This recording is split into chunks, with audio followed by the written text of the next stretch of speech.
एका बाजूला नगरसेवकांच्या पळवापळवीचे मुद्दे तर दुसऱ्या बाजूला निवडणुकीच्या निकालावरून होणारे मतभेद। मुंबईमध्ये इतक्या कमी जागा का आल्या यावरून भारतीय जनता पार्टी आणि शिवसेनेमध्ये मतभेद सुरू झालेले आहेत। शिवसेनेच्याकडून भारतीय जनता पार्टीवर शरसंधान होत आहे तर भारतीय जनता पार्टीकडून शिवसेनेला लक्ष्य बनवलं जात आहे। या निमित्ताने आमचे सहकारी आणि प्रतिनिधी जोडले जात आहेत। ज्योत्स्ना गंगणे लवकरच आपल्या सोबत या निमित्ताने असतील। मूळ मुद्दा इथे असा आहे की शिंदेंनी 80च्या ऐवजी 10 जागा वाढवून घेतल्या म्हणून भाजपाच्या 10 जागा कमी आल्या असा दावा भाजपाचा आहे।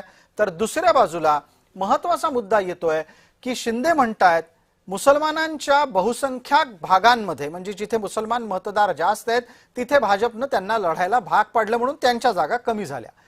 मला एक सांगा ज्योत्स्ना, या सगळ्या प्रकरणामध्ये आत्ताच्या घडीला जर आपण बारकाईने पाहिलं तर हे चहाच्या पेल्यातलं वादळ आहे की हा वाद पुढे टिकेल? सध्याच्या स्थितीला जर पाहायला गेलं तर शिंदेंच्या शिवसेनेने ज्या प्रकारे त्यांच्या 29 नगरसेवकांना गेल्या 4 दिवसांपासून एका आलिशान हॉटेलमध्ये ठेवलेलं आहे, त्यांची मूळ कागदपत्र जी आहे ती शिंदेंच्या शिवसेनेकडे आहे, त्या नगरसेवकांकडे त्यांची मूळ कागदपत्र नाही आहे। याचाच अर्थ शिंदेंची शिवसेना फुटू नये याकरता हे सर्व प्रयत्न केले गेलेत।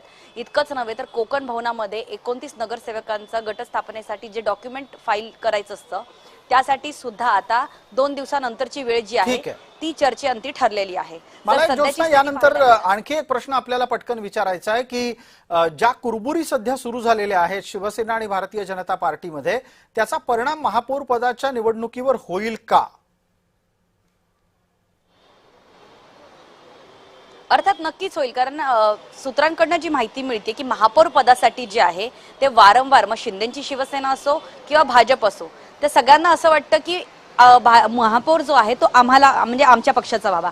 महायुतीमध्ये सगळ्यात मोठा पक्ष किंवा मुंबईमध्ये सगळ्यात मोठा पक्ष जो आहे महानगरपालिकेमध्ये तो 89 सीट घेऊन भाजप जरी असला तरी महापौर जो आहे तो शिवसेनेचा व्हावा अशी आग्रही भूमिका वारंवार शिंदेच्या शिवसेनेचे नगरसेवकांनी पदाधिकाऱ्यांनी आणि त्यांच्या आमदार खासदारांनी सुद्धा मांडलेली आहे। त्याचमुळे जर राज्याचं नेतृत्व जर मुख्यमंत्री देवेंद्र फडणवीस करत असतील तर महापौर पद हे शिंदेच्या शिवसेनेकडे यावं अशी सुद्धा जी एक चर्चा जी आहे त्याला उधाण आलेलं आहे। आणि एकूण जी जागा लागणार पाहूयात आपण याच्यावर अधिकाधिक माहिती लवकरात लवकर घेऊ। वेळेची मर्यादा असल्याने आपल्याला थांबवतोय, माफ करा। पटकन आता पुढच्या बातमीकडे आणि घटनाक्रमाकडे वळणार आहोत। एका बाजूला शिंदे आणि भाजप यांच्यामध्ये शब्दबाण सुटत असताना ती संधी मविया घेईल नाही तर ते विरोधक कसले आणि म्हणूनच 2 प्रतिक्रिया पटकन येतात समोर, त्या आपण पाहणार आहोत। विनायक राऊत आणि विजय वडेट्टीवार या बाबतीत काय म्हणतायत ते ऐका। उपमुख्यमंत्री एकनाथ शिंदे यांचं नेहमीच ही नौटंकी आहे।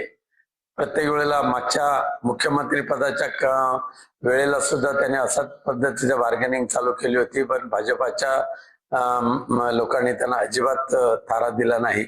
यावेळेला सुद्धा एकनाथ शिंदेचे बरेच नगरसेवक त्यांच्यापासून दूर जाण्याच्या मनस्थितीमध्ये आहेत। तो पक्ष फुटण्याची दाट शक्यता आहे आणि म्हणून त्यांना ताज लँड सारख्या पंचतारांकित हॉटेलमध्ये कोंडून ठेवलेलं आहे, त्यांच्यावर पहारा ठेवलेला आहे। भाजपचे नाही, उलट भाजपचेच नगरसेवक आमच्या संपर्कात आहेत, त्यामुळे आमचे नगरसेवक त्यांच्या संपर्कात राहण्याचा प्रश्नच नाही दूरपर्यंत। हे काहीतरी हवेवर तीर मारण्याचा प्रकार आहे तो।